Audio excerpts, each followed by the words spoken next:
Whistle देता है और विसिल के ऊपर आपको कंपटीशन करना है।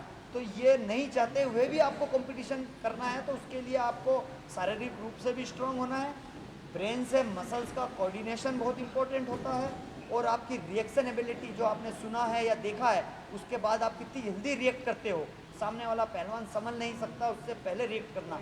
तो ये सारी चीज़ें बहुत महत्वपूर्ण हो गई है कुश्ती में। आपको प्रतिष्ठित अर्जुन अवार्ड से नवाजा गया है, वो लम्हा कैसा था जब आप अर्जुन अवार्ड के लिए गए और आपको पुरस्कार मिला? वो काफ़ी महत्वपूर्ण क्षण था। सन 2000 की बात है। अशोका हॉल काफ़ी अच्छा सजा हुआ था।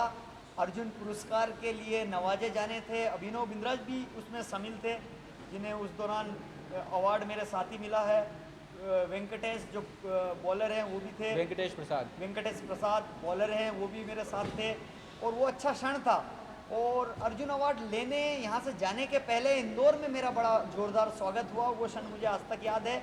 और मेरी माँ ने मेरे से आग्रह किया था कि बेटा अशोका हॉल का अगर पास मिलता है तो मैं भी साथ में चलूँगी। तो मैंने, मेरे माता और पिता, मेरे चेतराम पटेल मेरे पिताजी हैं, और मेरी माँ रुक्मिणी बिश्नोई, उन्होंने कहा था, और उन दोनों का मैंने पहली बार हवाई जहाज में बिठाया, और हवाई जहाज में बिठा के और बाय एयर दिल्ली ले गया। आज से, उससे पहले कभी भी वो प्लेन में नहीं बैठे।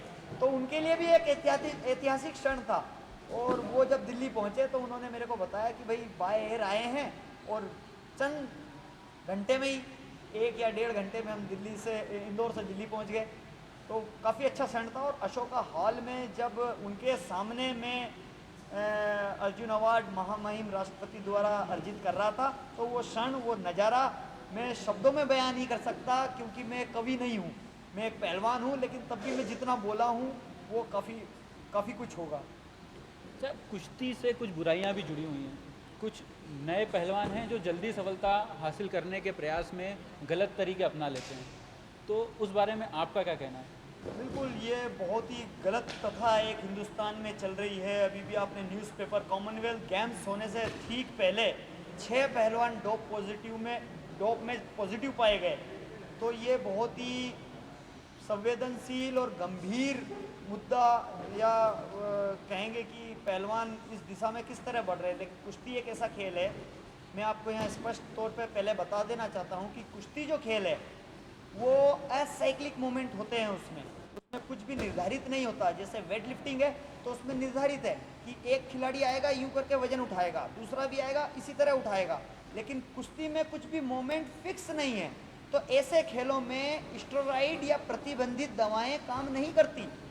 लेकिन पहलवान अपनी शारीरिक क्षमता बढ़ाने के लिए प्रतिबंधित दवाओं का सेवन कर रहे हैं, जो कि बहुत ही गलत बात है। और वो उनके गुर्दे, किडनी, उसके ऊपर उनका काफ़ी गलत प्रभाव पड़ेगा। और एक लंबा समय तक ट्रेनिंग का जो वो अचीवमेंट देना चाहते हैं, उससे